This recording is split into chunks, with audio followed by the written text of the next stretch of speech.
first week dragged on, and to Yayan it seemed like an eternity. The persecution at the foundry continued. He suffered the indignities in silence. His talk with Frank had made him realise that any attempt to resist only forced his tormentors to become more aggressive in their attitude towards him. And yet, even though he strove to control his temper, they still inflicted their boisterous and sometimes humiliating jokes upon him. Sunday afternoon was chill and raw. A colourless sun hung in the sky. Yayan, dressed in his best suit, his first suit of longs, stepping into the trousers as he stood on a chair in his bedroom, mindful of the crease. His mother glanced casually at him as he came into the kitchen. "And where are you off to?" "I've been invited out to tea, ma'am."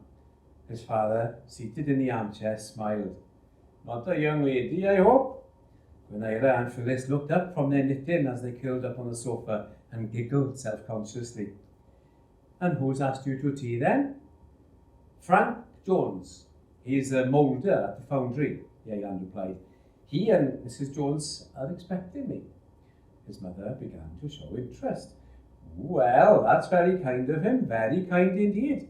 I'm glad you found somebody, Yayan. It bears out what I said about you soon making friends in the foundry, doesn't it?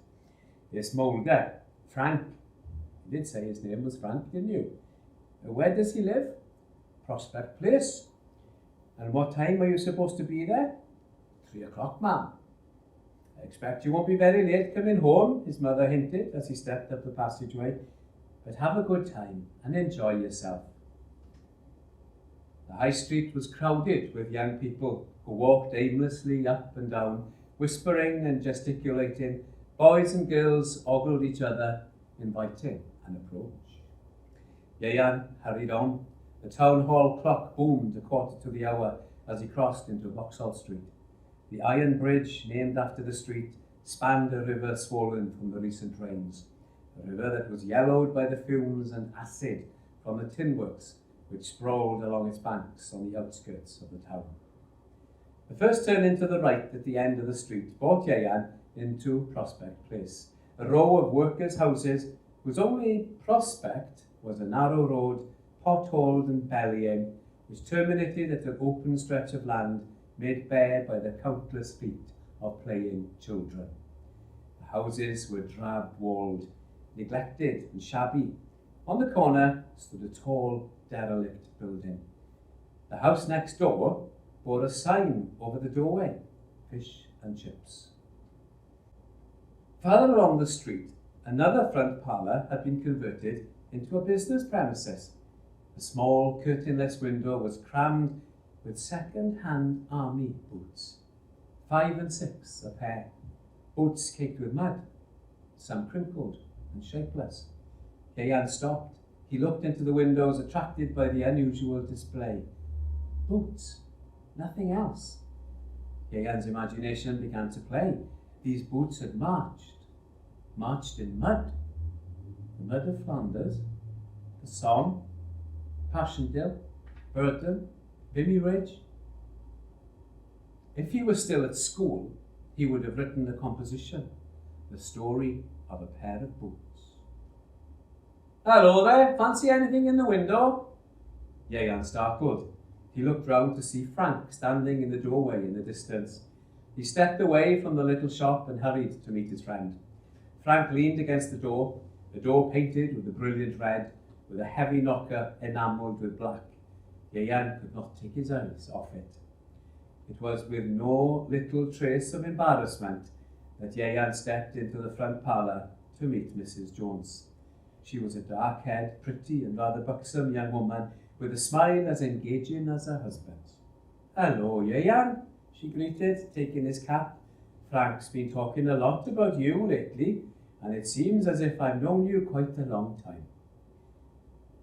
The tea time passed pleasantly, and Yayan felt happy and relaxed in his newfound companionship. They were nice and friendly people, and they had made him feel comfortable from the very start. But why, he wondered. Why had Frank taken the trouble to invite him to the house? He was just a boy. Did Frank pity him? or was he genuinely fond of him? Now, we'll adjourn to the middle room. I beg your pardon, the drawing room. Frank got up. Like to have some music, Ieuan? Mrs. Jones opened the pedestal gramophone which stood in a corner of the room. Frank relaxed in an easy chair. Give us the overture from the Barber of Seville, Doris. Ieuan will like that, I'm sure. Then we can have a little chat together. Just me and him. The gramophone played. Frank suddenly leaned forward in his chair. Ieuan, do you like poetry? Taken aback for the moment, Ieuan hesitated. Well, yes, Frank. Well, yes, I do. That means you're going to hear a recitation. Mrs. Jones smiled. Frank began to recite in a quiet, low-pitched voice, his right knee raised, his finger clasped around it. Let me live in a house by the side of a road, where the race of men go by, the men who are good and the men who are bad, as good and as bad as I. I would not sit in the scorner's seat, nor hurt the cynic's ban. Let me live in a house by the side of the road, and be a friend to man. He shook his head solemnly.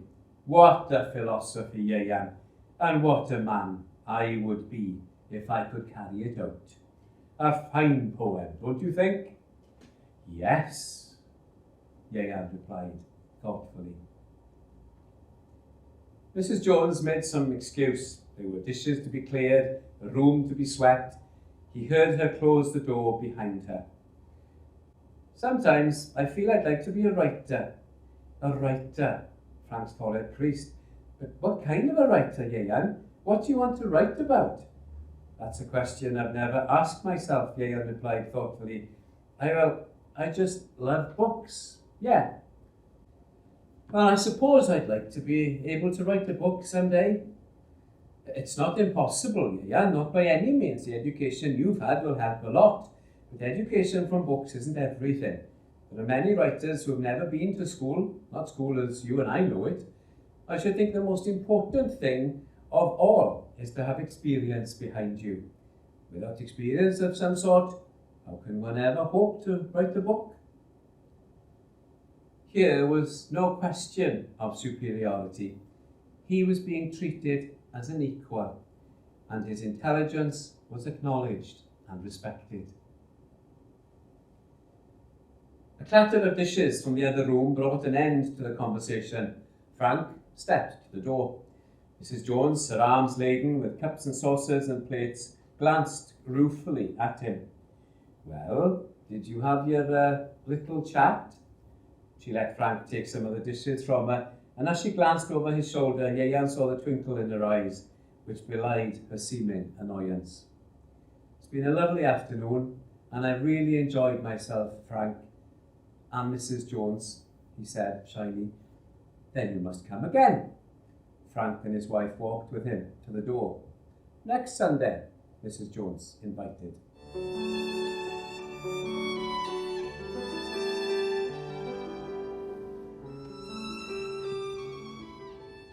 The visits to Frank's house continued, and Ieuan became a regular weekly caller. Ieuan joined the public library. Influenced by Frank, he began to interest himself in politics. The desire to study and learn consumed him.